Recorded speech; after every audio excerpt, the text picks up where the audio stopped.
교회에 있는 사람들이 복음에 대하여서 너그러운 마음으로 신사적인 마음을 가지고 복음을 영접하는 것을 우리가 함께 살펴보면서 너그러운 한 주간, 너그러운 성도, 그리고 고상한 성도가 되어봅시다. 더 나아가서 품격 있는 그리스도인의 삶을 살아봅시다 라고 우리가 함께 말씀을 나눴는데 어떠셨습니까? 지난 한 주간 동안 품격 있는 그리스도인의 모습으로 사셨습니까? 남에게 조금 더 고상하고 너그러운 태도로 분명 사시려고 노력 많이 하셨을 줄로 압니다. 자, 이렇게 주의 복음에 대해서 너그러운 마음으로, 열린 마음으로 복음을 많이 받아들였던 베레아 지역에도 또다시 박해가 시작되었습니다. 박해가 시작되자 사도 바울은 이 베레아 지역에 머무르지 못하고 지도를 한번 보시죠. 이곳에 실라와 디모데를 머물게 하고 혼자 배를 타고 약 320km 정도 떨어진 아덴이라고 하는 곳으로 몸을 피해 갑니다. 바울이 피신한 이 아덴이라고 하는 곳은요 바로 아테네였습니다. 그리스의 아테네. 여러분, 이 아테네 하면 누가 떠오르나요? 철학자 소크라테스 혹시 한번 들어보셨나요? 플라톤, 그리고 아리스토텔레스가 바로 이 아테네 이 지역을 활보하면서 지식을 뽐내고 자랑하고 철학의 사조를 만들어냈던 곳이 바로 그 아테네였습니다. 또한 아테네는 그리스 문화의 중심지이기도 했죠. 그런데 바울의 눈에 비친 이 아테네의 모습은요 조금 달랐습니다. 지성의 도시, 문화의 도시라기보다는 우상이 가득한 도시로 보였습니다. 왜 그랬는가 하니 이 아테네에는 파르테논 신전이 있습니다. 많은 유적지로, 관광지로도 유명한 곳이죠. 사진 한번 보시죠. 이 신전 안에는 온갖 신들이 다 모여 있었습니다. 여러분, 그리스 신화에 등장하는 혹시 여러분들이 알 법한 신들의 이름 있습니까? 혹시 영화에도 보면 그런 신들이 많이 나오죠. 제우스 신이라든지 또 가정의 신, 결혼의 신, 예를 들어서 헤라, 기억나시나요? 헤라? 우리 어머니들은 조금 화장품 브랜드에도 헤라가 있잖아요. 그죠? 헤라 여신을 생각할 겁니다. 또 미의 여신 누가 있습니까? 비너스도 있죠. 비너스. 뿐만 아니라 피곤할 때 우리가 마시는 음료수 가운데 바카스라고 하는 음료수가 있어요. 이건 술의 신 디오니소스 또는 바카스를 빗대어서 한 말이죠. 이런 우리가 익숙한 이런 신들이 모셔져 있고, 그리고 이 신들을 두려워하면서 예배드리는 그 파르테논 신전이 눈에 들어왔습니다. 심지어는 이 아테네에서는요 사람을 만나는 것보다 신을 만나는 것이 더 빠르다, 이런 말이 있을 정도로 온갖 잡신들이 넘쳐나는 곳이 아테네였습니다. 지성이 있고 철학을 이야기하고 문학이 발전한 그곳에 우상의 집산지였던 것이죠. 그래서 사도 바울은 복음이 막 불끌듯 일어나는 사람 아닙니까? 예수 그리스도의 복음을 전하고자 목숨을 건 사람이잖아요. 어리석은 지식 위에, 뛰어난 지식 위에, 철학적 어떤 사조 위에 고작 한다는 것이 우상을 두려워하고 잡신들을 섬기는 모습들을 보니 마음에 안타까웠어요. 그 안타까움을 오늘 본문에는 뭐라고 표현되어 있느냐 하면 마음에 격분했다. 한마디로 영적인 분노가 막 차오르기 시작한 거예요. 그리고 이때 바울의 영적 분노는요, 이 어리석은 신들을 섬기는, 알지 못하는 여러 잡신들을 섬기는 아테네 사람들을 향한 영적 분노이기도 했지만 그 지역에 살고 있는 유대인들을 향한 분노이기도 했습니다. 왜냐하면 17절을 한번 보실래요? 17절. 자, 같이 한번 읽겠습니다. 시작. 또 장터에서는 날마다 만나는 사람들과 변론하니, 여러분 이 아덴에는 회당이 있었어요. 회당에는 누가 있었느냐면 유대인들이 굉장히 많았단 말입니다. 그리고 이 아덴 지역에 있는 이방인들이 유대교로 개종한 사람들을 훈련시키고 가르치기 위하여서 경건한 사람들, 한마디로 영적 스승들이 있었단 말이에요. 구약 성경을 가르치는 사람들, 그런 사람들이 분명 있었어요. 그리고 유대인들은 우상 숭배하는 것을 끔찍한 일로 생각을 했습니다. 오직 하나님만을 섬기는 사람들이었어요. 잘 생각해 보세요. 그곳에는 회당이 있었기 때문에 상당수의 유대인들이 있었고, 유일하신 하나님만을 예배하기로 결심한 유대인들이 많이 있었음에도 불구하고 그곳에 파르테논 신전이 서 있고 수많은 신들을 섬기고 있는 우상 신전이 있었다. 이 말은 어떤 의미일까요? 여러분, 이런 거 아닐까요? 유대인들의 영향력이 그 지역사회에 미치지 못했다는 거예요. 하나님을 예배하는 유대인들이 오랫동안 그곳에 살고 있기는 했으나 아덴 사람들에게 능력 있게 선교하지 못했고 전도하지 못한 결과가 아닐까요? 메트로 밴쿠버 안에 한인 교회만 대략 몇 개쯤 있을 것 같습니까? 어림잡아도 100개는 넘겠죠? 뭐예요? 200개도 넘을 겁니다. 가정에서 예배드리는 모든 곳까지, 예배 초소까지 다 헤아리면 300여 개는 된다는 말도 있습니다. 그런데 한번 생각해 보죠. 이렇게 많은 교회가 있는 이 메트로 밴쿠버 안의 한인 사회는 얼마나 정직하고 얼마나 살만한 도시인가? 또 하나, 여러분, 이 메트로 밴쿠버 안에는 1000명이 넘는 대형 교회가 있죠. 그럼에도 불구하고 그 교회에 출석하는 성도들이 속한 작은 공동체, 가정과 직장과 학교가 그들을 통하여서 영향력을 받고 있느냐 한번 따져보자는 것이죠. 여러분들은, 저와 여러분들은 여러분의 친구들에게, 이웃에게, 가족에게 어떤 존재로 평가되고 있습니까? 멀리 있는 이야기를 해보겠습니다. 한국에 있는 교회, 요즘 세상이 걱정합니다. 에이, 목사님 저러면 안 되지. 아니, 교회가 어떻게 저래? 큰일 났다. 저러면 안 돼. 이렇게 말한단 말이에요. 여러분, 우리 그리스도인들이 속한 교회와 직장과 학교에서 그 어떤 선한 영향력도 미치고 있지 못한다면 우리가 진짜 그리스도인인가? 나의 믿음이 진짜 올바른가? 나는 신실한가? 한번 따져 물어봐야 할 때가 아닌가요?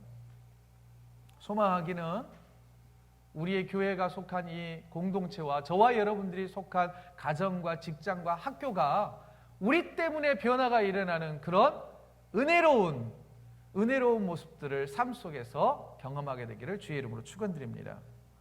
자, 사도 바울은요, 그래서 이 우상의 집산지가 있는 이 아테네에서 회당에 들어가서는 유대인들에게 복음을 전했고, 그리고 장터, 아고라 장터에 가서는 만나는 헬라인들에게, 이 아테네 사람들에게 예수 그리스도에 대해서 복음을 전했습니다.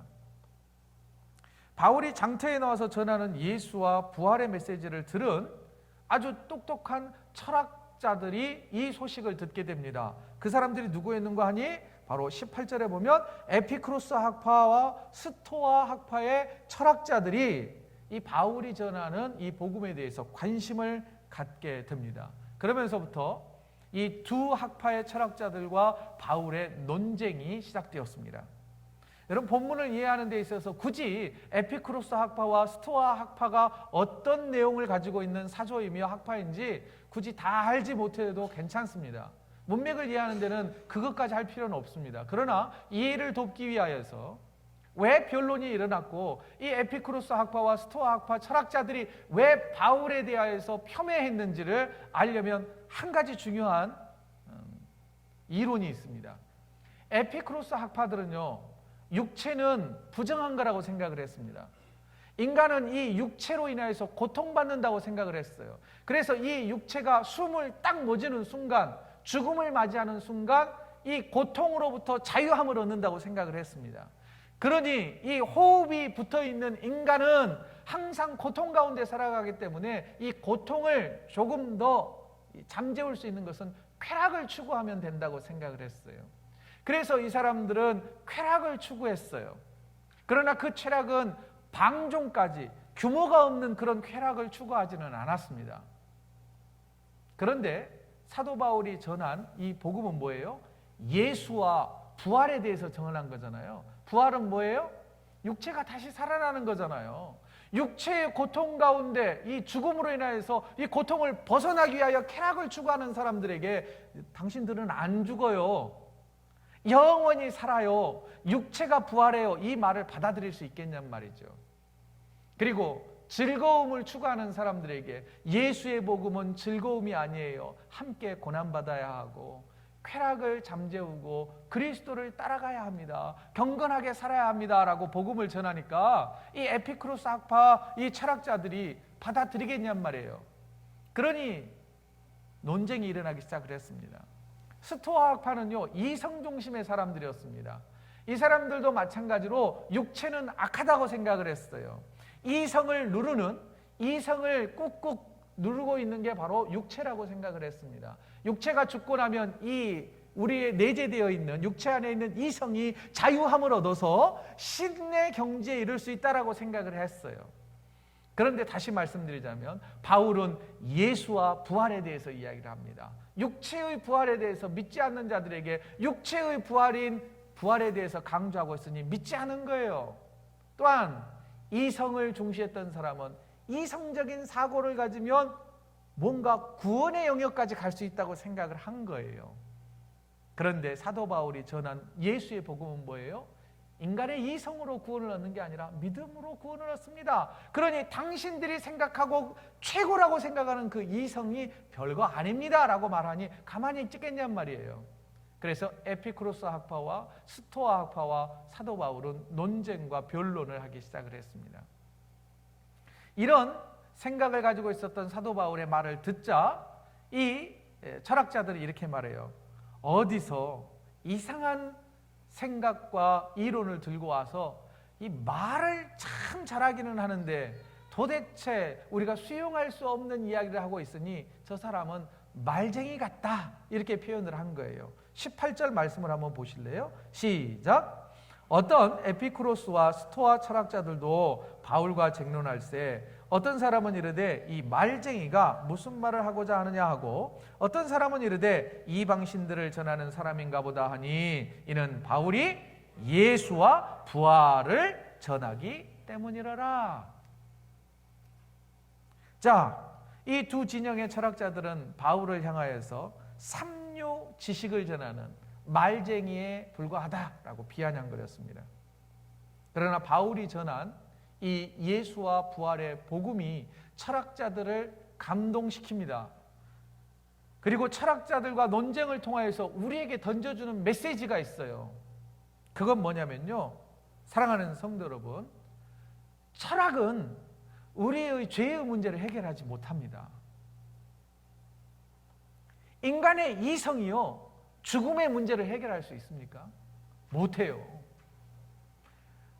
바울이 말쟁이라고 하는 그 무시를 당하면서도 비아냥거림을 당하면서도 바울이 전한 예수의 복음이 예수 그리스도의 십자가의 복음이 죄의 문제를 해결할 수 있어요. 십자가에 달려 죽으셨다가 3일 만에 부활하셔서 부활의 증인이 되신 부활의 소망을 보여주신 예수 그리스도의 복음이 죽은 자가 다시 살아나는 천국 소망을 우리에게 가져다 준단 말입니다. 그러니 기억하십시오. 똑똑한 자들에게 필요한 건 뭔지 아십니까? 예수의 복음입니다. 여러분, 뛰어난 지식이 있는 사람들에게 예수의 복음이 덧입혀지면요, 그 사람은요 엄청난 일을 감당해낼 수 있어요. 그런데 여러분, 아무리 똑똑해도 그 사람 가운데 예수의 복음이 함께하지 않는 이상 그는 구원과는 멀어진단 말이에요. 똑똑하면 똑똑할수록, 지혜로우면 지혜로울수록 하나님과 멀어지고 구원으로부터 멀어질 수 있단 말입니다. 그래서 이런 말들이 있죠. 지혜와 영성의 균형, 지혜와 영성의 조화가 필요한 거예요. 여러분, 우리 자녀들이 똑똑해지길 위해서 기도하십시오. 지혜롭고 스마트한 자녀가 되길 위해서 기도하십시오. 우리 친구들도요, 할 수만 있다면 100%다 맞춰야 돼요. 얼마나 좋아요. 공부도 잘해야 합니다. 그러나 그것만 가지고는 구원받을 수 없어요. 하나님 나라 백성이 될 수 없단 말입니다. 여러분, 우리의 자녀들에게, 그리고 우리 스스로에게 우리가 가진 지식과 이성, 거기에 예수 그리스도의 복음, 부활의 소망이 덧입혀지게 되기를 주의 이름으로 축원드립니다.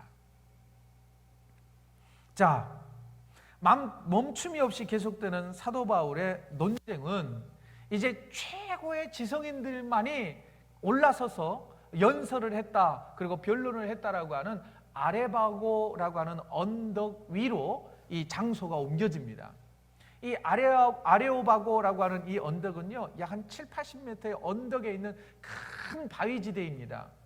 이곳에서는 누가 연설을 했는가 하니 바로 스토아 철학파의 창시자였던 제논이라고 하는 사람이 그의 제자들을 가르쳤던 장소이고, 소크라테스가 바로 그 아레오바고 그 광장에서 재판을 받았다라고 전해지는 아주 유명하고 유서 깊은 자리였습니다. 그곳에 서서 많은 철학자들과 그리고 지식인들에게, 그리고 아테네 사람들에게 사도 바울이 설교를 하기 시작을 해요. 그 설교의 내용이 이 17장 후반절에 쭉 기록되어 있습니다. 사도 바울의 설교의 핵심은 크게 네 가지로 말할 수 있습니다. 첫 번째는 뭐냐면요, 하나님은 천지를 창조하신 분이시다. 저를 한번 따라서 해보세요. 하나님은 천지를 창조하신 분이시다. 자, 그러면서 이렇게 이야기해요. 천지를 창조하신 하나님은 저 파르테논 신전에 막 조각상으로 새겨놓은 그 신들처럼 뭔가 만들어낼 수 없는 분이다 라고 설교합니다. 두 번째, 그리스 로마 신화에 등장하는 신들은 굉장히 파렴치하해요. 사람보다 못한 신들이 너무 많아요. 시기하죠, 질투하죠, 컴플렉스가 있죠. 얼마나 참 파렴치하고 비열한지 몰라요. 그런데 하나님은 그런 분이 아니라는 거예요. 하나님은 인간이 아니라는 말입니다. 그런 잡신들과 다른 창조주 하나님이시다라고 하는 것을 설교합니다.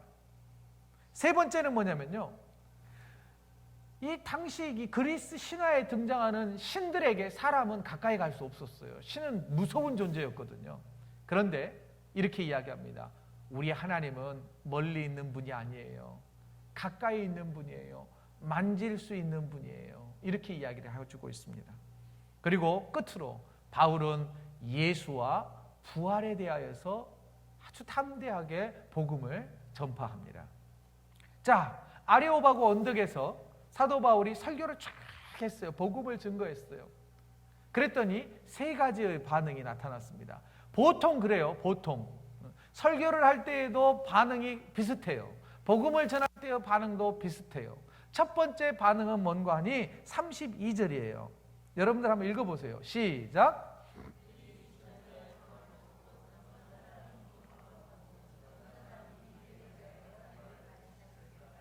자, 첫 번째 반응은 뭐냐면요, 조롱하고 복음을 거부합니다. 목사의 설교를 듣는 성도들의 패턴도 비슷해요. 무슨 말이야 도대체, 졸려 죽겠네 하면서 받아들이지 않아요. 은혜롭게 받아들이지 않습니다. 두 번째는 뭐냐면요, 관심은 보여요. 그런데 지금 한번 결심하십시오. 예수 그리스도를 구주로 영접하시겠습니까? 라고 말하면 좋은 말이네요. 참 좋지요. 교회 좋아요. 제가 아는 누구 엄마도 교회 다니는데 얼마나 사람이 좋은지 몰라요. 그런데 아직은 아닌 것 같습니다. 저한테 강요하지 마세요. 제가 알아서 때가 되면 교회 출석할게요. 여기까지. 이런 분들이 있죠. 마지막 세 번째는요, 34절입니다. 같이 읽겠습니다. 시작.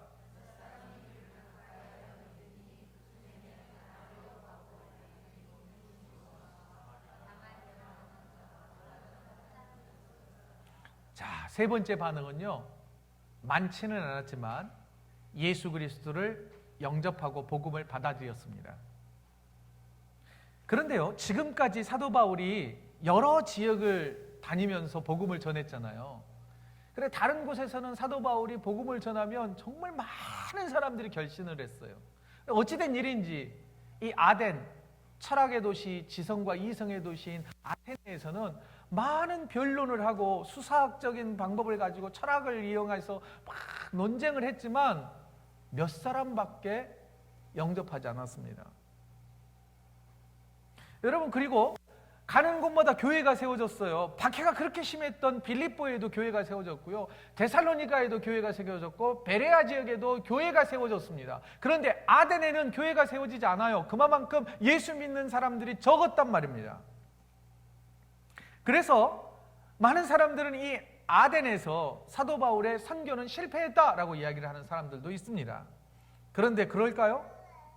그러면서 그 이유를 말하기를 이렇게 이야기해요. 아덴에서 사도 바울이 복음을 전할 때 아주 원색적이고 직접적인 예수와 부활에 대해서 증거하지 않고 내용을 쭉 읽어보면 상당히 철학적이며 이성적인 논리를 가지고 그들을 설득하려고 한 게 잘못이었다, 이렇게 평가하는 사람들도 있습니다.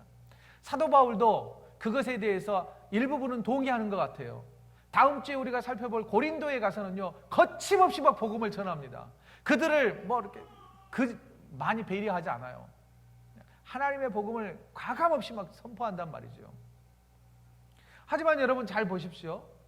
아덴에서도 분명 전도의 결과가 있었죠. 선교의 결과가 있었습니다. 여러분, 우리가 선교한다고 해서 모두 다 전하기만 하면 모두 다 그냥 막 결신하고 그러면 얼마나 좋을까요? 우리가 이번 여름에 릴레 지역에 가가지고 얼마나 열심히 했습니까? 얼마나 많이 음식을 막 제공하고 이발해주고 그랬습니까? 그런데 단 한 명도 내가 예수 믿겠다고 한 사람 한 명도 없었어요. 그러나 우리는 또 가고 그들에게 관심을 기울이고 기도하고 하는 거 아닙니까? 왜냐하면 단 한 영혼이라도 구원하면 하나님께서 기뻐하신다는 것을 알기 때문입니다. 여러분, 아레오바고의 관리였던 디오누시오와 다말이라고 하는 두 사람의 실명이 거론되고 있습니다. 여러분, 이 두 사람의 영혼이 중요하지 않습니까? 아니요, 중요해요. 이 두 사람은요, 이 아덴에서의 선교의 열매였고, 이 사람들은요, 선교의 씨앗일 뿐만 아니라 여러분, 선교의 불씨였단 말입니다. 여러분, 처음부터 산불이 나나요?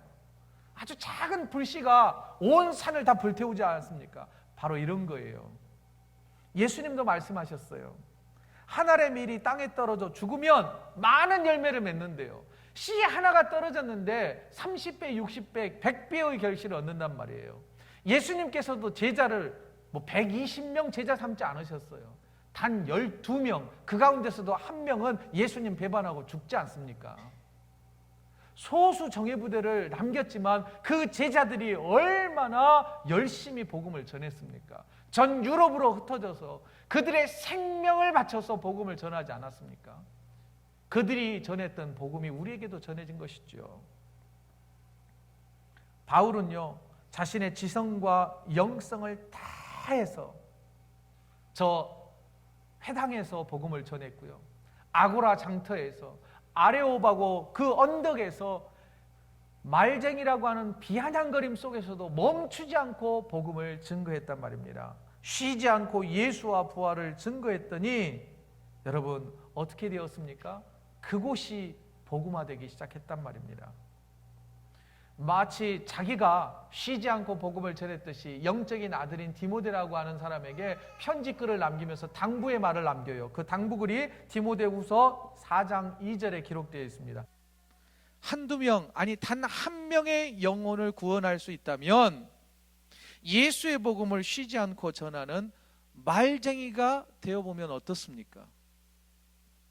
어제요, 설교를 준비하다가 맥도날드를 갔어요. 그곳에서 설교를 하려고 자리를 잡았단 말입니다. 근데 얼마 지나지 않아서 한국 분들 한 서너 명이 옆자리에 앉았습니다. 금방 그분들이 크리스찬이라는 걸 알 수 있었어요. 권사님, 집사님 이렇게 이야기가 시작하니까 금방 알아요. 얼마나 말들을 잘하시는지. 진짜 말쟁이였어요. 저의 설교 준비를 엄청 방해했어요. 그래서 저는 자리를 일어설 수밖에 없었어요. 그런데 일어서는데 기분이 나쁘지 않았어요. 왜 그럴까요? 그들의 대화가 굉장히 은혜로웠기 때문입니다. 그분들은 둘러앉아서 서로를 격려했습니다. 교회를 걱정했고요. 교회에 이런 일을 하면 얼마나 좋을까, 또 이웃을 생각하는 일들, 말들이 넘쳐났습니다. 서로 권사님은 참 이거 잘해, 집사님은 너무 좋아, 이런 말들만 하시는 거예요. 모이면 예수와 부활의 복음으로 거듭난 말쟁이들의 대화가 이곳저곳에서 피어오를 수 있다면 얼마나 좋을까요? 자, 2달여의 방학을 끝내고 이제 하반기 첫 목장 모임을 할 주간입니다.